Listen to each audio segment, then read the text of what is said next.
that can't make it.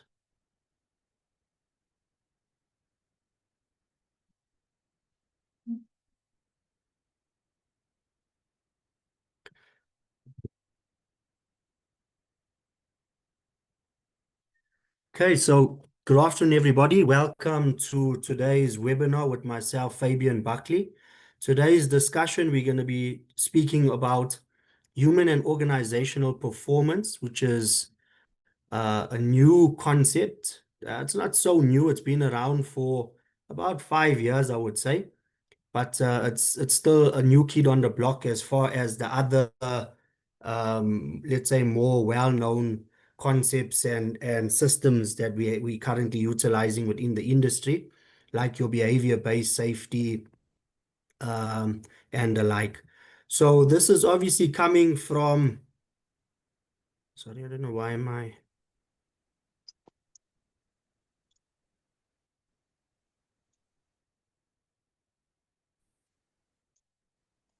Okay. So as I said, I'll be presenting today. This is Fabian Buckley, that's myself. Today's the 13th of August, and we will be understanding the benefits and the implementation of human and organizational performance, as I said, which is your HOP. Just a quick round the table before we start. I know we don't have much time, but how many people have actually heard about HOP or worked with it before? And I can't see hands, so you're just gonna have to speak. Anybody?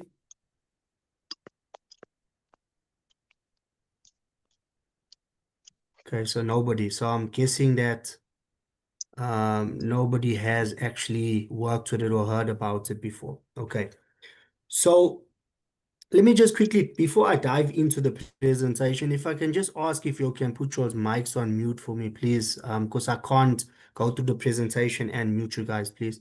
So I can hear there's somebody online. So if you want to speak, just unmute yourself and then you can speak, no problem.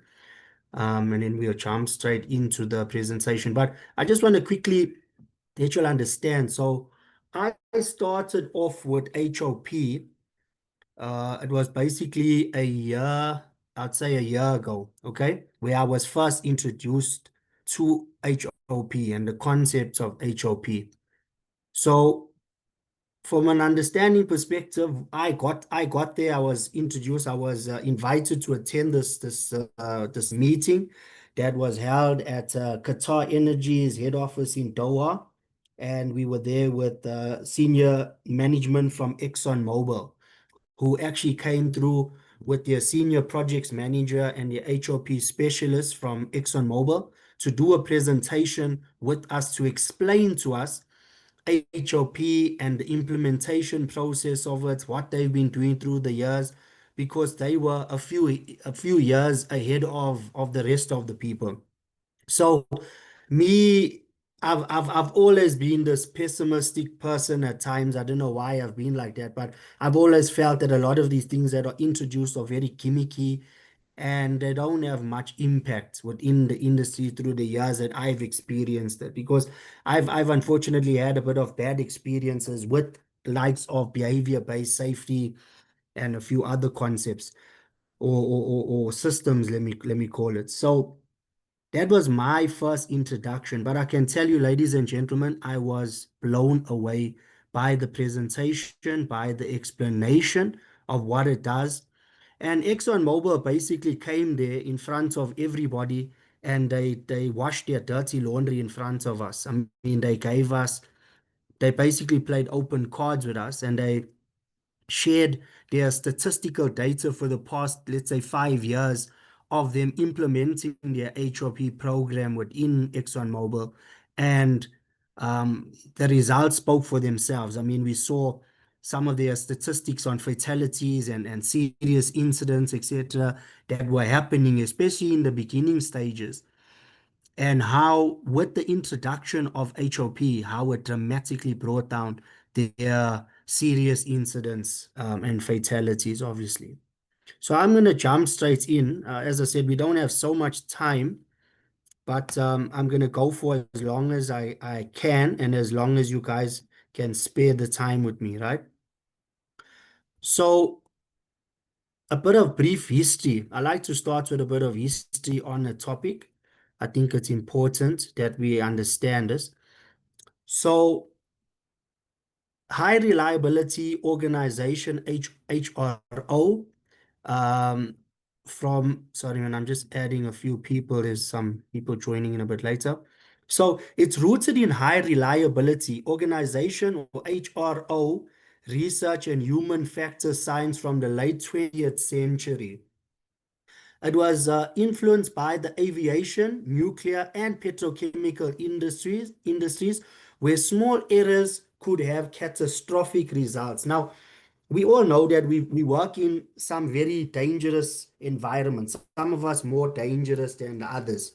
So, and that is the reason why they came up with this, because they realized that if one of the smallest incidents that can happen, the effect of this thing can be major. It can obviously be catastrophic, and the results of that, which we've seen in so many incidents that have happened through the years, that multiple people can die. You're looking at large scale explosions or chemical releases, etc., and the effects are obviously catastrophic and affecting many lives. Okay, so it was popularized by Dr. Todd Conklin. Um, My minutes is finished. Mute yourself, please, Kellen. Just mute yourself, please. So, popularized in workplace safety by Dr. Todd Conklin and other thought leaders in the early 2000s. Today, it's used globally to improve safety culture, operational reliability, and reliance across industries. Right? So, the core message is it's not about fixing the worker, it's about fixing the system. Or like, as we like to use the terminology that's commonly used, don't play the player, play the ball. Okay, so I'm going to explain to you how this whole thing comes about, and some of the benefits of it, and also some of the implementation of it, of how we can do this. Okay, so what is human and organizational performance? HOP. I know in safety we love our acronyms. So yeah, it's another one to add to the toolbox.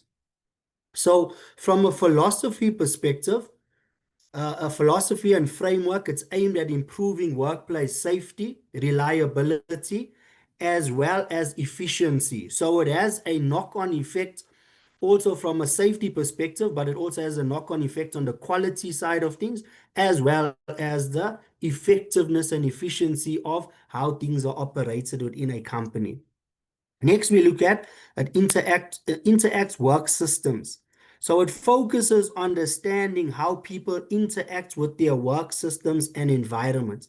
So I have to come in here and automatically take those that are thinking, okay, it's more like a ergonomics perspective. No, this has nothing to do with ergonomics in itself. Ergonomics is a science on its own. It is a completely different approach when it comes to HOP and ergonomics. Although you're looking at the interaction of the work systems and the working environment of how an employee interacts with that environment. But when it comes to HOP, which you will understand a little bit further on within the presentation, you will understand that it is completely different to our understanding of what ergonomics is. Next, we look at human error. So it recognizes that human error is inevitable, but systems can be designed to reduce its impact. Now, I know this is something completely different to what we've all been taught through the years. And this is something that's also coming from the likes of, I don't know if you all have read books like Safety Differently by Dr. Sidney Dekker and those guys. Those are the people that are coming up that have started this whole mindset of changing the way we see safety within the working environment, and how to change our perspectives by looking at the workers as the problem, which we've always been told. I mean, if I recall, I go back to when I started in safety. I remember doing a course with was my SAM track in 2003. And one of the first things that we discussed was the old 88, what is it? 88, 10, and 2. Everybody remember that? 88% of our incidents are due to unsafe acts, 10% are due to unsafe conditions, and 2% are force majeure or acts of God. Okay, so that automatically now conditions everybody to understand that who are the problems, who is the main problem when we're looking at it from a workplace perspective. It is the worker. So this is now a total different change of the mindset that we've all been conditioned to understand and to start focusing not on the workers as the problem, but looking rather at the workplace and the systems, etc., that we create around the workers to either have them working in a safe environment or an unsafe environment. Okay, so I'm going to elaborate a bit more as we go on. And then blaming individuals, that's a common one. So this is to shift the focus from blaming individuals to improving systems and processes. So next we look at the concept behind HOP. So what does it stipulate? Point one is regarding people, right? So when we look at the illustration on the right-hand side, we see the people, program, process, work, environment, organization, and equipment.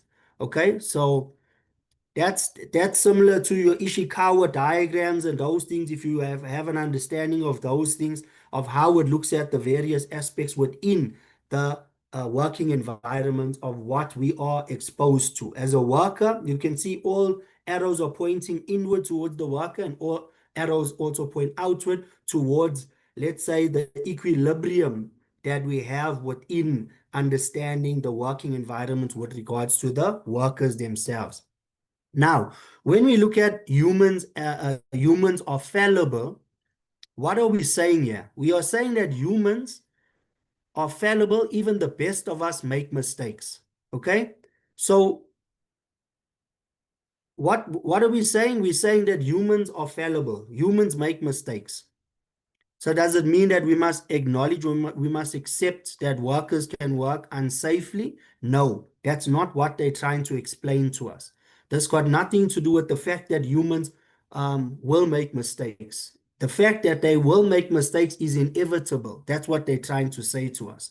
Okay, now we need to understand what they mean by humans are fallible and they will make mistakes, and how do we condition the environment to make sure that the workers are working in a safer environment. So blame fixes nothing. Focus on learning and system improvement. All right. So rather than blaming the workers, which we are so conditioned to, and we are so familiar with always doing, we're changing our focus now, and we're saying focus on learning and the systems improvement. Because if we keep blaming the workers, we're going to continue injuring and hurting people. But if we start focusing on learning from the mistakes, etc., that the workers are making, and we're doing something about it from a system perspective, from a management perspective, a leadership perspective, we can now start shifting the goalposts slowly. Next, we look at behavior. So the context drives behavior, understanding the why behind actions. Sorry, just give me a second. I just want to get my kids a little bit softer. One second.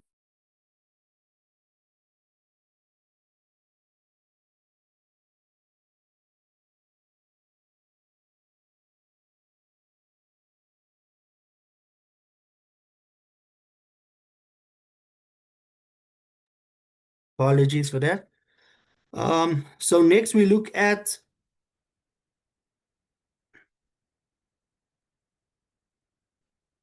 now my okay, learning is vital. So organization must adapt and evolve. Okay. So it's either you adapt and evolve, or you stay redundant, you stay stagnant and then you become redundant. Okay, that's the inevitable that happens within majority of organizations. And then leadership. So leadership plays a critical role in shaping performance outcomes. We know this. If leadership is not involved, if they're not driving something from the top, then whatever initiatives we as safety or occupational health, safety, environmental professionals try to implement becomes futile. It becomes frivolous. It becomes frivolous at the end of the day, where we are trying to implement something that our management and the leadership are not buying into this concept and into the safety culture in the organization. So that's why it's so vital that leadership plays a critical role when it comes to shaping the performance outcomes of our HOP. So just quickly, these are the 5 principles. If there's something that you will take out of today, I'm sure that this will be an easy one as well for you guys to remember. I'll also share some information on our academic group, some additional reading materials as well on our academic group. So anyone that's part of the academic group, obviously, I will share that information with you guys and you can read it. It's excellent information. So the 5 principles of HOP is error is normal. Even the best people make mistakes. All right, as we've covered, systems influence our behavior. So the context shapes our actions. And that's something that we need to understand. When we're talking about systems, we're not only talking about the paper system, we're talking about the system of the environment as well, where workers are working, whether it is in a construction environment, whether it is in a plant environment like a petrochemical plant or a mining plant, etc. All of those systems of how we are functioning, how we're working, our process flows, our procedures, safe operating procedures, etc. How all of those interact with regards to how our workers find themselves working either in a safer environment or in an unsafe environment. And next we look at blame fixes nothing, which we've already discussed. Learning is essential and response matters. Okay, you remember the previous one I mentioned about the importance of leadership. All right, so it is the response of leadership as well that also shapes the learning culture of the organization. So understanding error traps, okay, this is a very important point as well to discuss. So within your organizational factors, we have poor planning, unclear roles, and inadequate training. These are some examples of inadequate or understanding the error traps that we have within our organizations. So when we have your poor planning, we all know that poor planning leads to people rushing, leads to people taking shortcuts, leads to people making the wrong decisions, etc. And that obviously has a ripple effect on the rest of the process and the flow as to how the work ends up being conducted. It's either safely or it's unsafely. Okay, having unclear roles as well. We don't need to go into too much detail, but it's clear if we do not understand our roles and responsibilities, if supervision do not understand their roles and responsibilities and what they are supposed to be doing within the processes and activities that are being conducted, then obviously it has a ripple effect on the activities and on the team's performance as well. From a safety perspective, from a quality perspective, as well as from a productive perspective as well, because there's no proper leadership. And in your inadequate training, that also speaks for itself. Training in itself is a good tool to use as a mitigation to prevent future incidents or accidents from occurring. But if the training itself is, then it serves no purpose. And that's why it's so important for us to understand that these are all parts of our error traps that we identify within HOP. Individual factors, that's looking at the workers themselves. Even if we're looking at it from a incident investigation approach, we know that these individual factors have a serious impact or effect on the workers themselves. It is pertaining to fatigue, stress, overconfidence, and complacency. Okay, so I don't need to go into too much detail here. Task demands are also important for us to understand that there's some vague procedures, there's high workload, and then there's also multitasking.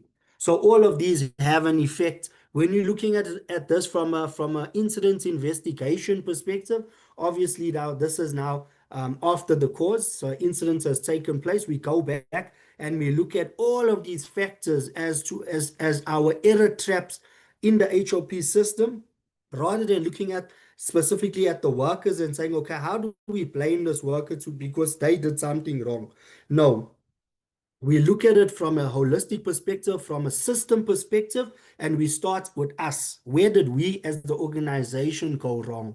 And how did what we did not implement, either through acts of omission, etc., or from not knowing, how did we have an effect on the workers and which caused them to now get injured? Okay. Then you have your task demands, as I said, which are vague procedures. Now, your vague procedures, obviously, I don't know if you all have seen, there's a nice video that I've shared where a gentleman is asking his son and his daughter to make a peanut butter and jelly sandwich or peanut butter and jam sandwich, and how every time they try and write it down and the father's trying to replicate what they've stipulated on the method statement or the procedure of how it turns out. And it's actually quite a funny video. If you haven't seen it, send me a message, a private message, and I will send the video to you so that you can actually understand the effect a vague procedure or method statement has on the work environment and on the workers themselves. And then we have the work environment, which is your poor equipment, interface, operational upsets. Now, instead of me explaining this or elaborating, I'm going to give you all a quick demonstration, okay? So imagine now that you are working on a site or on a plant, and this is a perfect example of what we would call an error-inducing system.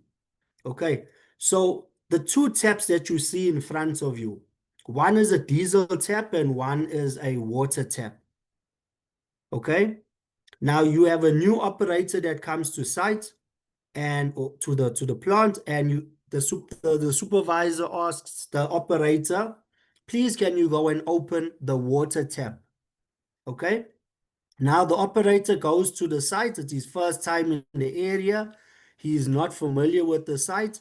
He doesn't understand the two differences of the two taps or valves that are in front of him, and he goes and he opens the wrong tap. So instead of opening the water tap, he opens the diesel tap.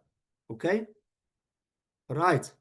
So question to everybody now. So this is a bit of a interactive part of the session. What could we do differently to have ensured that that worker that was required to open that tap, that he knew which tap to open? What could we have done differently?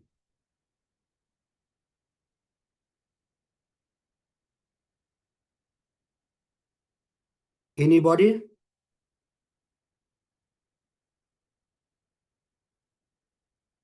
Hello, can you hear me?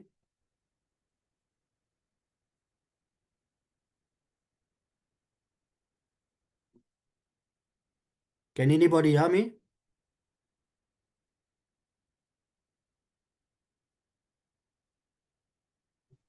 Yes, Prof. Prof, we can hear you. Okay, so did you hear my question? I asked Yes, please. what could We we have we done? can do different color coding for the different types as well Yes. as label it. Yes, perfect. So we can do different color coding, we can do labels, we can position the taps in different locations. We could have provided proper training with the new employee that came to the site to show him the different activities or where he's going to be working, what he needed to familiarize himself with. It could have had a proper lockout, tag out, etc. So those are the perfect examples. Thank you for that, Douglas. So those are the perfect examples of what we would do or what we should do in an environment where we are working to ensure that the workers are working in a safe environment, that they understand the hazards and activities that they're being performed or that they're currently performing, but they also understand the differences between different aspects. So when it comes to valves, where are we positioning our valves? How are they color coded? Are they locked out? Are they properly labeled, etc., etc., etc.? So the list goes on and on and on with regards to how we ensure that our workers are working in a safe environment. And that's basically it in a nutshell, what HOP focuses on. It looks at the best system that becomes. I know we use this term a lot, and it's not a nice thing to say that people are fools, but we use it commonly to say, make it foolproof, where we start focusing away from, that's common sense, that's common knowledge.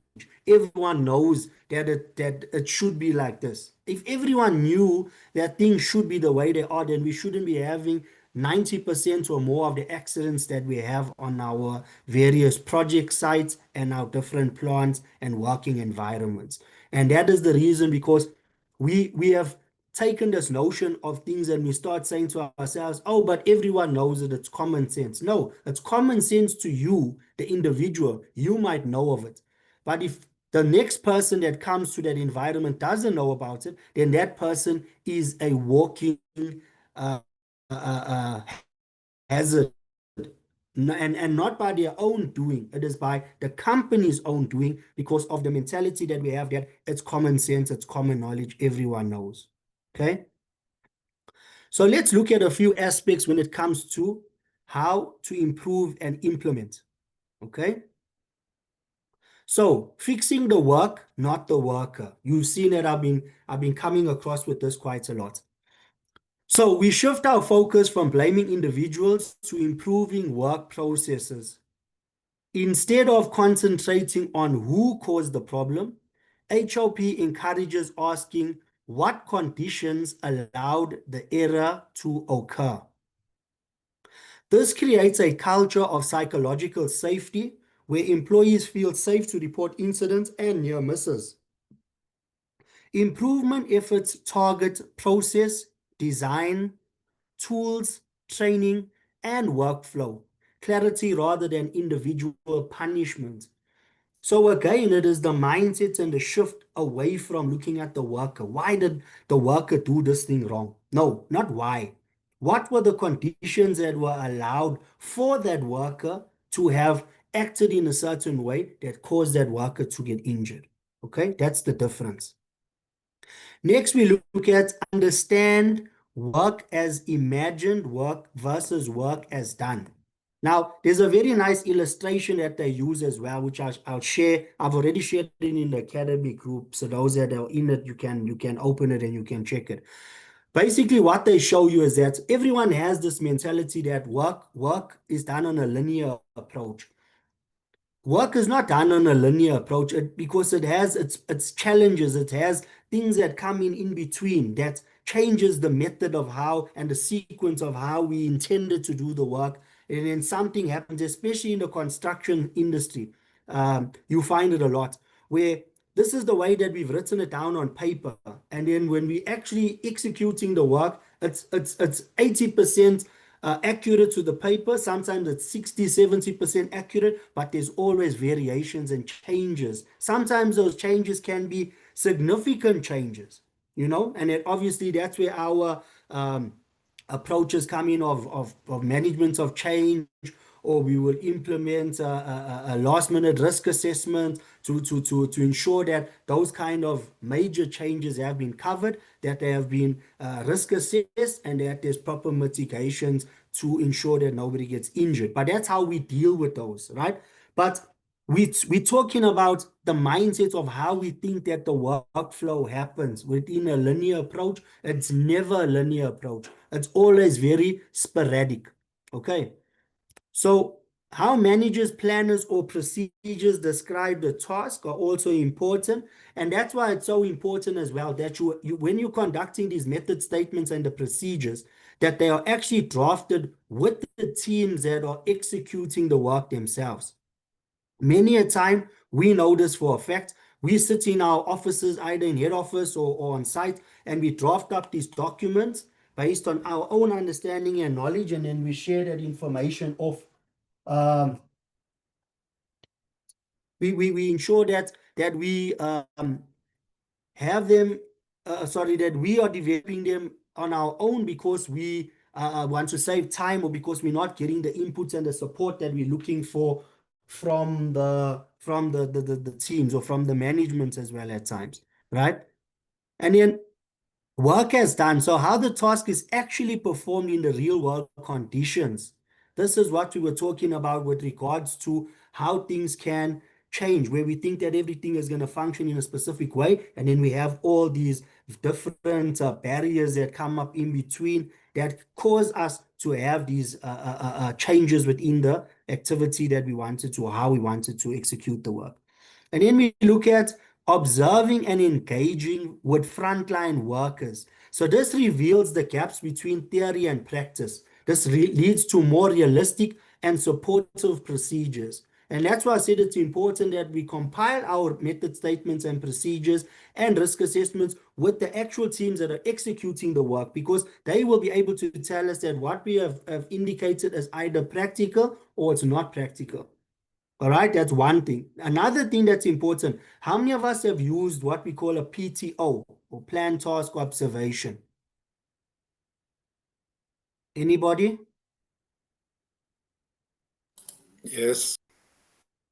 Okay, so thanks for that, Kaylan. So it's a commonly used approach in South Africa. Believe me, and the reason why I'm also asking this question, we tried to introduce it in Qatar, and we got looked at with very weird faces. So it's not such a common approach or common tool that's used around the world. It's much more prevalent in South Africa that we are utilizing our plan task observations. And why it's such a powerful tool is because this is exactly what it does. It focuses on observing the workers in the front line while they're executing the work. And from that plan task observation, if it is done properly, you will identify the gaps within the activities that are being performed, within the risk assessments, within the method statements and the procedures, and you can then go back and fix where the gaps were identified. Okay, so it's not something that's commonly practiced, guys. I just want to share that everyone understands that it's not a common practice outside of SA, all right? Excuse me. Next, we look at identify systemic issues that make errors more likely. So what are we saying here? We're saying that many incidents are linked to system-level weaknesses, such as unclear instructions, inadequate resources, conflicting priorities, or unrealistic deadlines. Now, I think the deadline one is one that sticks out as like a sore thumb to everybody. That we know that majority of our incidents, because everything is on a rush approach, we know that everyone is schedule driven. Okay, so because we're so schedule driven, we find ourselves doing things that are taking shortcuts, etc., because of the workload and because of the time factor that's always hovering over us, that we need to do as much as we can within the quickest time that we can do it. And then we look at analyzing trends in incidents and near misses. So, you know, the sad factor when it comes to this, and I've experienced it with a very big company that I worked for recently. They had tons and tons of data from all of our incidents that have happened, from all our near misses that were reported. But they were doing nothing with that data. There was no proper analysis of it for us to identify the specific gaps and areas where we needed to improve. And that to me is a waste, because we say that the laws are written in blood.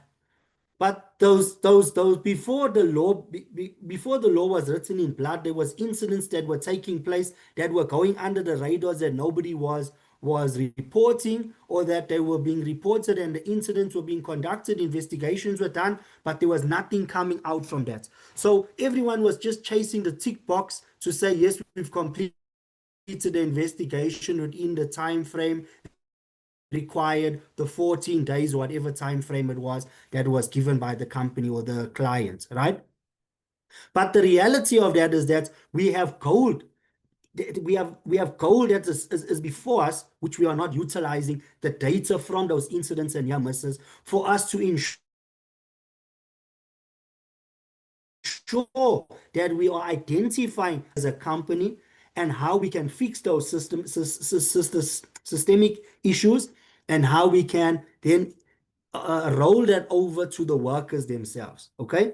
And that is something that we need to really focus on when it comes to analyzing trends from incidents as well, and why I'm harboring on this point. And then we look at fixing systemic weaknesses. So this prevents repeated failures even if different individuals are involved. Now, I know that must be something that's ringing in everyone's minds. Okay, but we're dealing with so many different workers. I mean, we have some sites that I've worked on. I had 13,500 workers on one site. We had workers coming in and going out by the hundreds almost per day. How do you manage that? The truth is that there is no silver bullet in every system or any new concept approach on how we're gonna tackle the bigger picture out there. But if we are focusing on fixing our own internal problems first within regards to the systems that we are expecting our workers to work in, then we should provide them with a fairly a fail-safe system that they are working in as much as reasonably practical, to ensure that when they are working in that environment, that there are very few opportunities for them to get injured. Why? Because we've done proper training, we've got proper supervision, proper instructions, proper systems in place, proper signages, risk assessments, inspections, audits, and the rest of them, and proper investigations after any near misses or incidents are happening. Our analysis are being conducted properly, and how we're approaching things differently. But if we change our mindset, if we take off the old glasses or the old hat that we all wore, where we first look at the worker, what did the worker do wrong? Well, you know, we got stupid employees out there. What are they doing wrong? If we change that mindset and we start looking at things through different lenses, we can slowly start understanding that it's not always the worker's fault. In the majority of the cases, it is our fault. It is the management's fault. It's the leadership's fault. And the fact that we are not providing our workers with a safe environment for them to work in. And then we look at involving employees in identifying and solving the problems. We know that one of the items, for example, on your ISO 45001 is with regards to the inclusion of that, is the inclusion of the workers, okay, the involvement of the workers. And this comes across very strongly in many of the different approaches. I mean, I've been there from before there was behavior-based safety. They came up then with the behavior-based safety. Then it was the safety coaching that I was part of. And then it's now the HOP approach, right?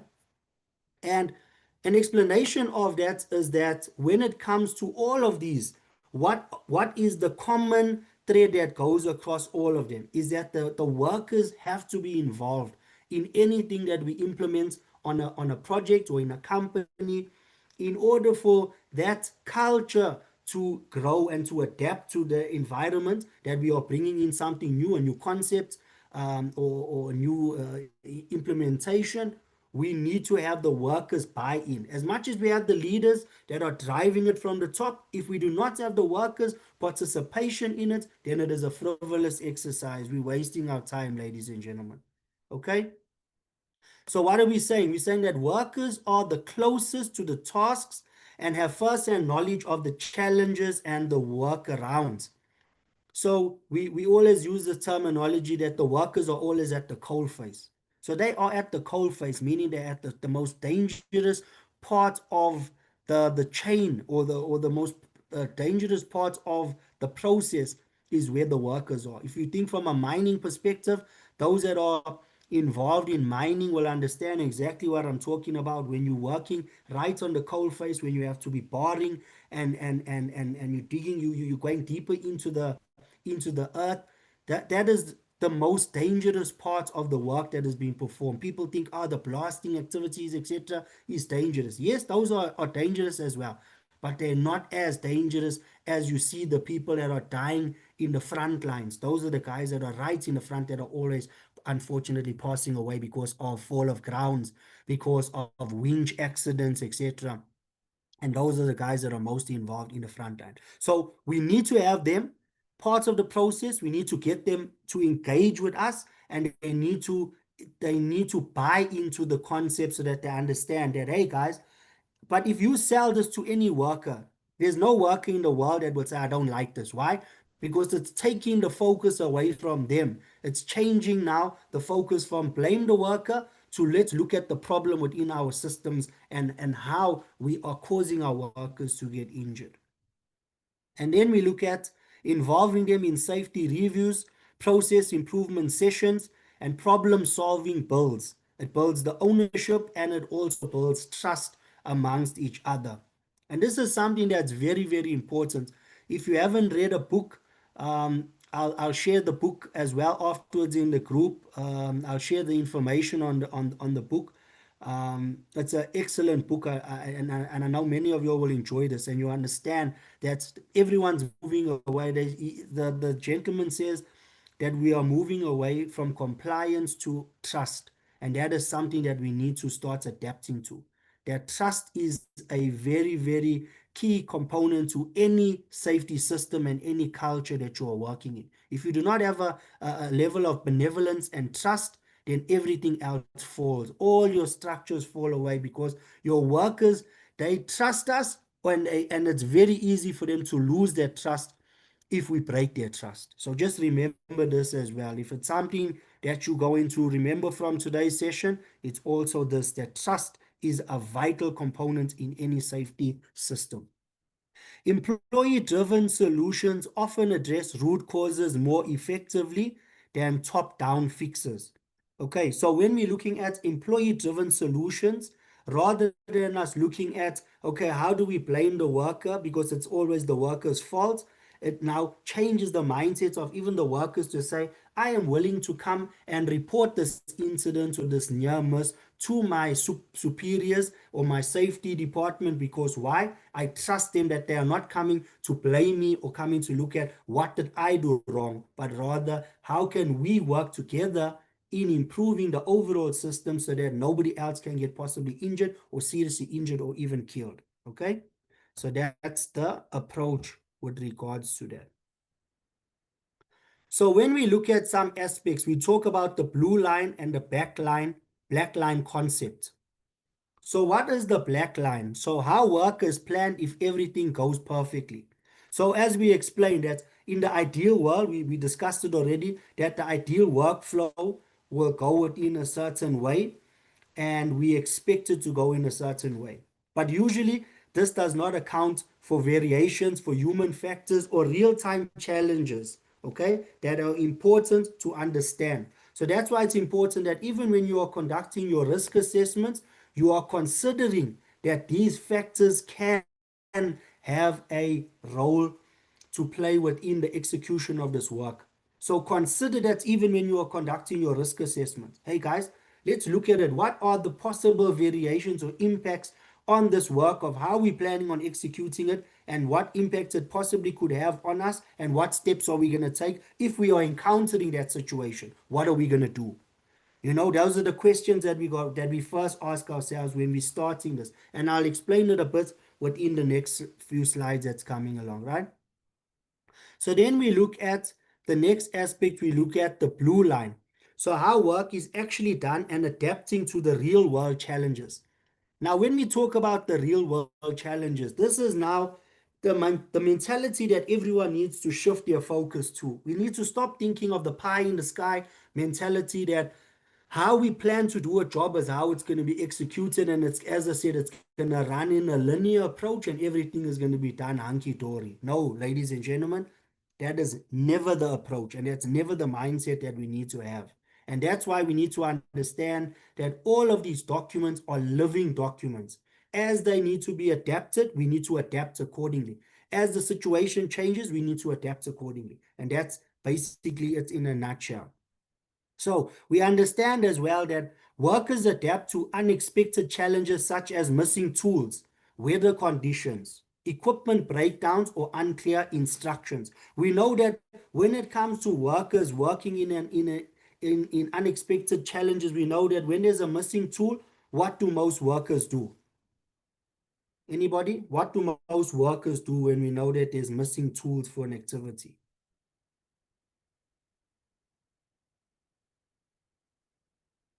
Okay, no one wants to jump in there. They So we try and know, bypass the system, so they try and take shortcuts.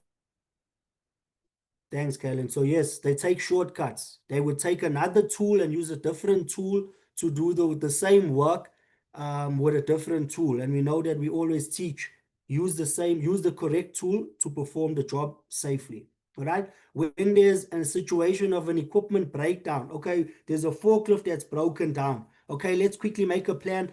We need to get this job done. Let's go and get a crane. Okay, we got a crane, but there's no lift plan that's in place for this activity. Why? Because it was never intended for us to use the crane to install this pipe. We were always going to utilize the forklift. I'm using a simple example of how these situations happen.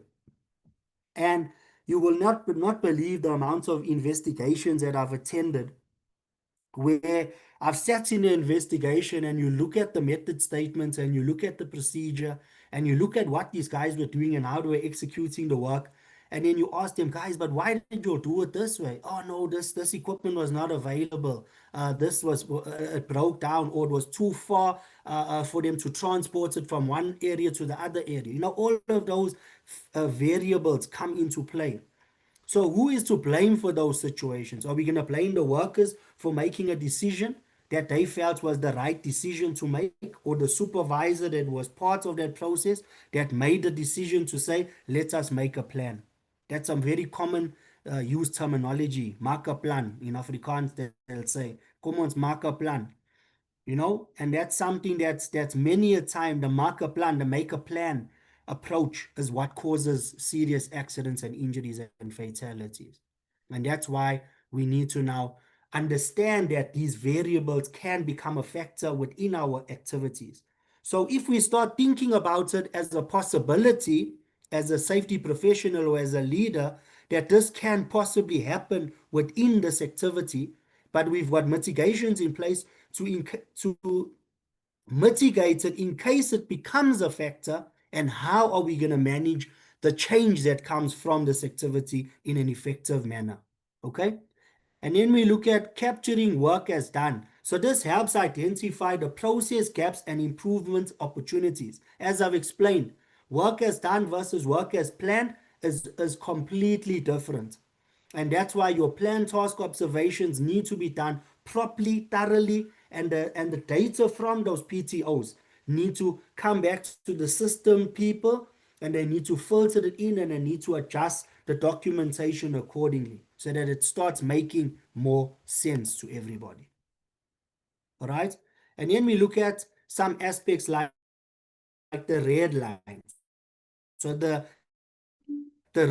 risk threshold, crossing it can lead professionals would implement certain control measures within our system to ensure that when we start coming to the red line, we understand that this is a no-go area. We're going into the danger zone. I don't know if you'll remember that zone. Highway to the danger zone. That's where we're at now. We're entering into that threshold where we don't want to be.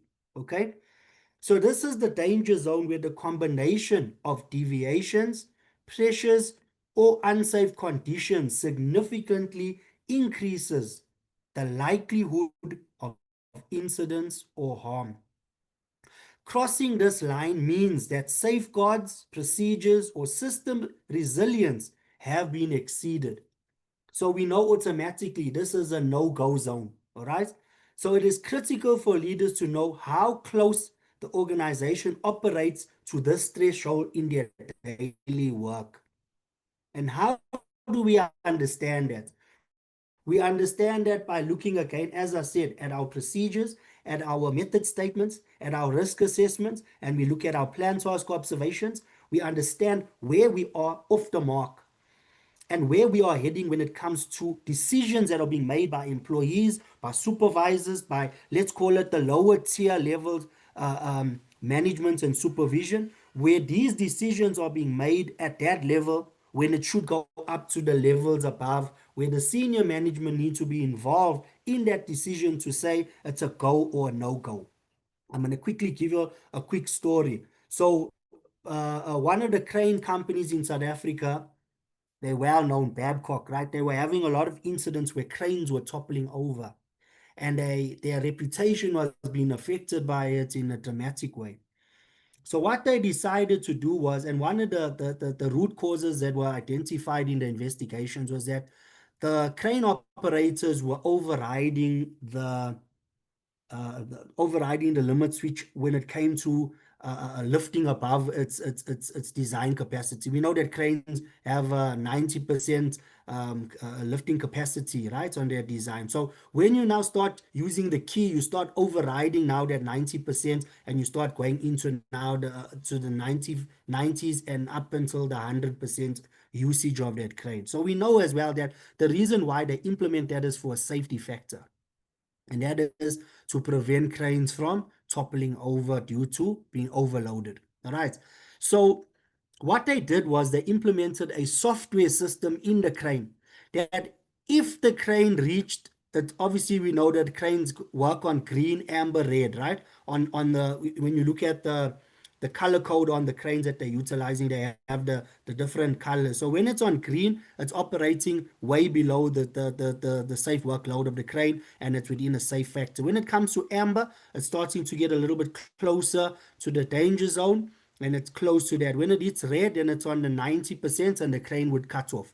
Now, what they implemented was a system, and this is a perfect example of HOP and why I'm bringing it up. They implemented a system that if that crane needed to be overridden of the 90% for any reason, the CEO of Babcock would get a message on his phone, and you would get the message and it would say crane number 005, whatever, in this location, they need to override the crane. And the reasons behind it is XYZ. For valid reasons, some of them had, some of them obviously would just require it because they didn't do proper calculations correctly. And that CEO was the responsible person to agree to that override within the system or to say no. And in 99.9% of the cases, he said no. Why? He was protecting his workers, he was protecting his assets, and he was protecting the company's reputation. And after Babcock implemented that system, they've never had one crane toppling over.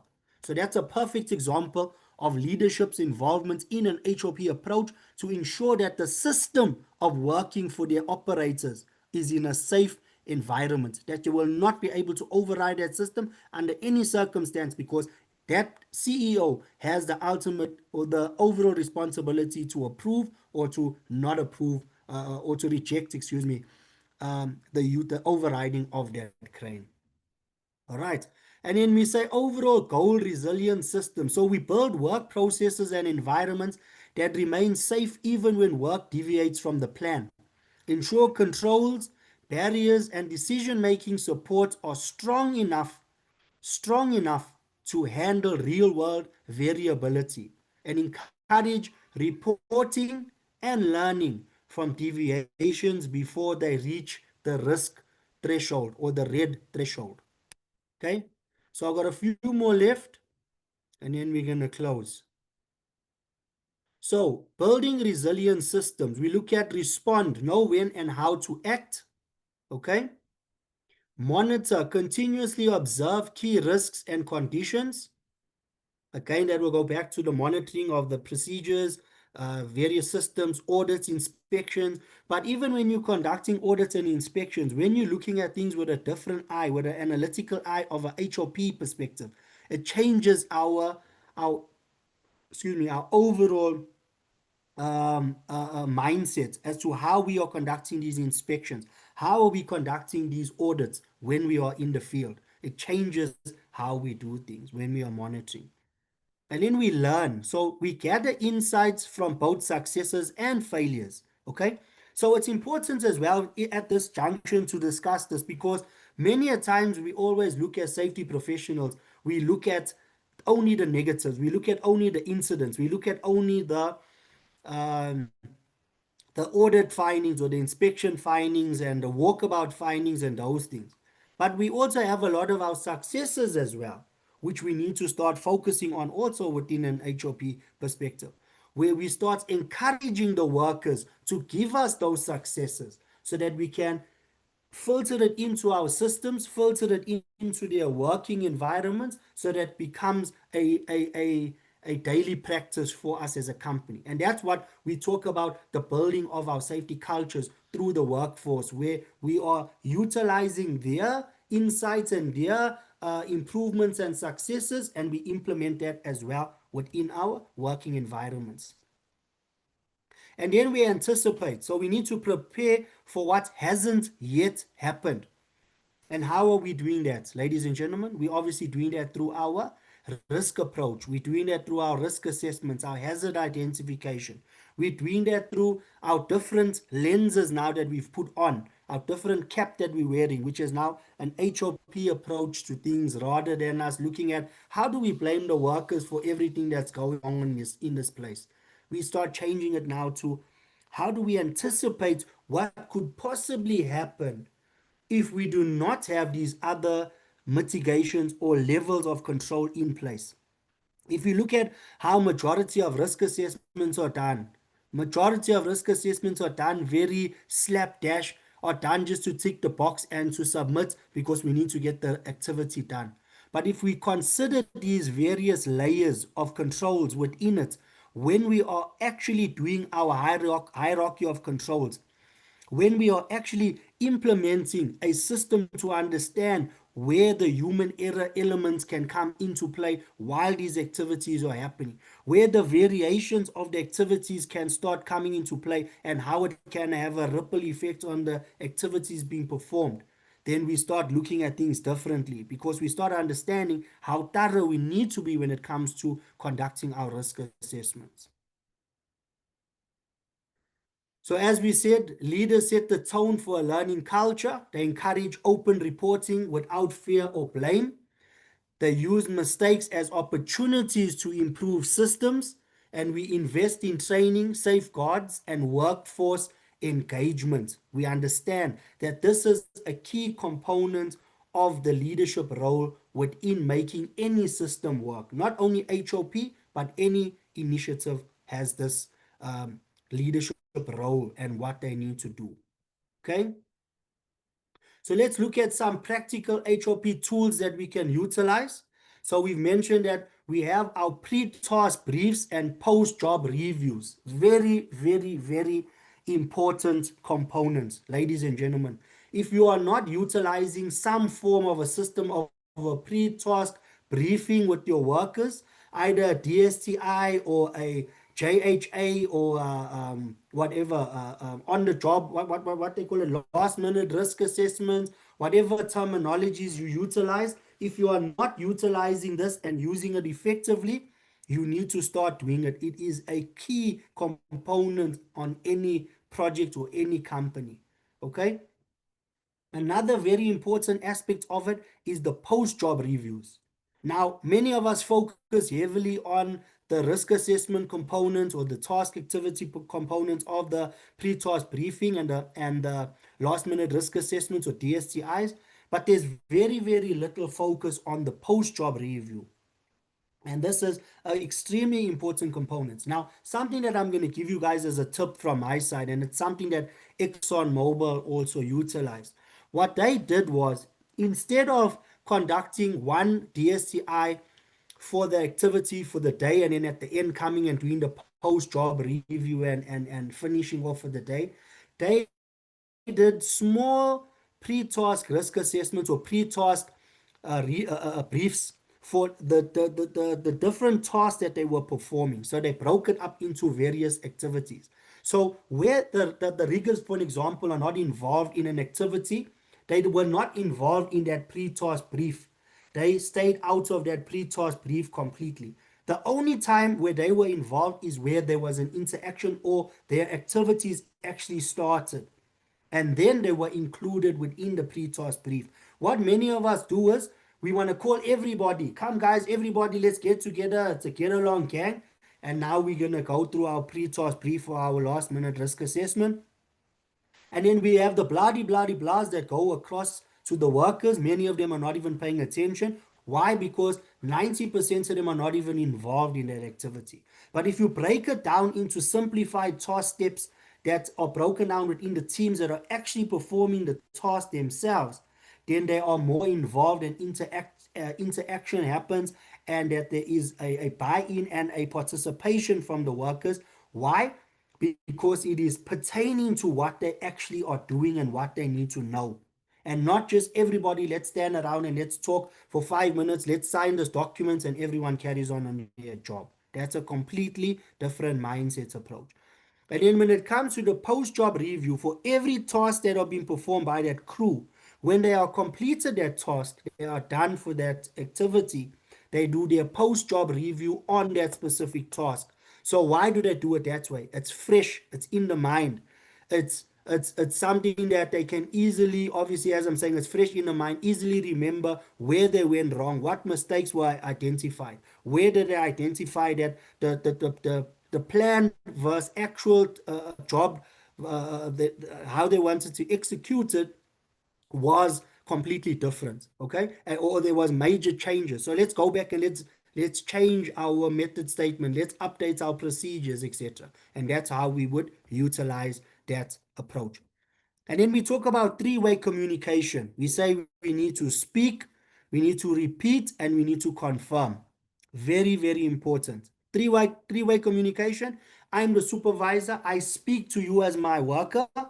The worker repeats what the supervisor has mentioned, and we both confirm amongst each other that what the task that I've instructed you to do is clear and well understood. An even better approach, which I also prefer utilizing, is a job card approach, where the instruction that I give you is done on a job card. You will receive it, you understand it, you've accepted the activity, we both confirm it, you sign off, I sign off on the activity. Once it's completed, we verify it, we sign off our job card, that activity is closed and it is behind us. Okay, and that is the way that you can reduce ambiguity, reduce poor instructions or lack of understanding, etc., etc. You find that that is a common thread amongst incident investigations as well.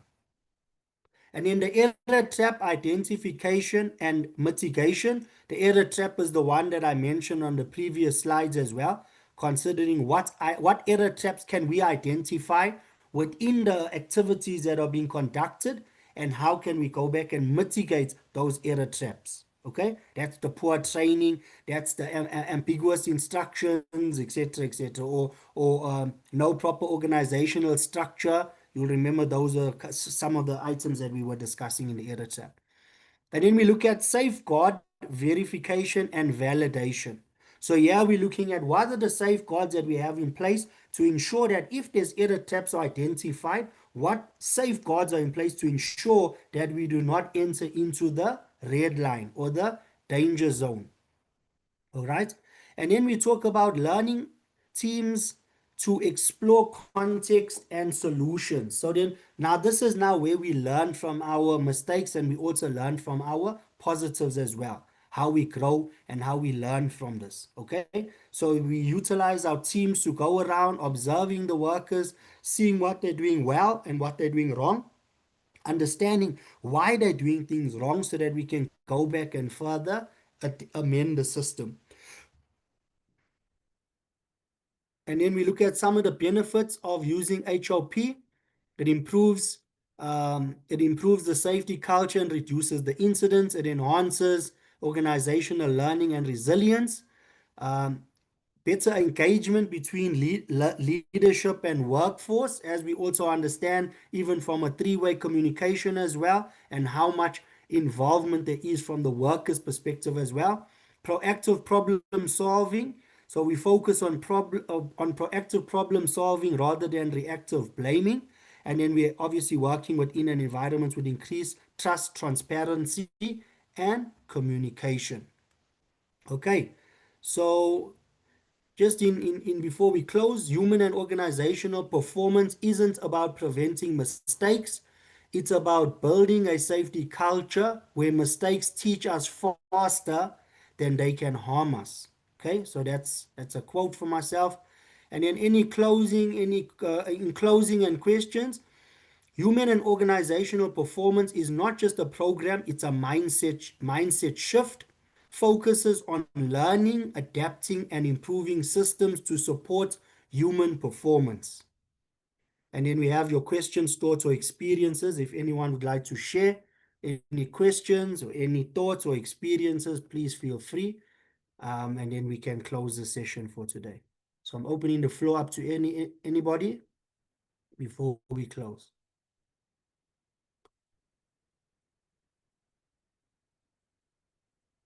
Any shares from anyone? Any questions, any thoughts? Yeah, Fabian, I think that was a good system to follow there. The only negative I would talk about is obviously not having support from upper management when you trying to implement these systems. And then you have all these ideas, you try and put it in place, but if you punching up and punching down against the workforce and against your leadership, you're not going to get anything done. No, 100%, Kalen, and you are perfectly correct in what you said. And that's why I said that one of the main driving forces is the leadership, and it starts with them. If you have poor leadership, unfortunately, you're going to have these challenges continuously on your projects or within the company you work for. And one thing that I've changed within my mindset is that I need to focus first on gearing the management up and the leadership up to be on the same page, not only as myself, but as the rest of the team, or and to have the sit down sessions with them and make them understand where we are heading within the organization. And if we stay stagnant, then unfortunately we are going to become redundant. And the rest of the world is moving in one direction. The rest of the organizations are moving in a similar direction. And if we are not getting on board with these approaches, then we are going to get left behind. And it takes the visionary leaders to understand this and for them to get on board and to start driving these approaches. And I can tell you from my own personal experiences through my 22 years, it hasn't been an easy road to walk with a lot of these senior managers that I've worked with. But I can tell you that once you get a lot of them on your side, hey, my man, it's smooth sailing after that. I mean, our life was so much better after I got the right people to start supporting us and how things just started flowing. So I agree with you, Kaylin, 100%. But it is the same with any system, with any approach. It always has the same effect if you have poor leadership at the top of the helm. We can't even call them leadership. We'll say poor management, because leaders are always those that are at the helm, the visionaries, those that are pushing the organization forward. So yeah, if you have poor management, then I agree with you 100% there. But we need to get them on board, and once they're on board, then everything happens the way we intend for it to happen. Anybody else? Anyone else would like to share? Any other questions or anything? Please feel free. Okay, so I see no hands up, no one else coming through, no comments. So thank you. I'll close the session. I appreciate your time. This was just a reference from some of the information that I gathered my presentation from. And as I said, I will be sharing in the academy some good information regarding this topic of HOP.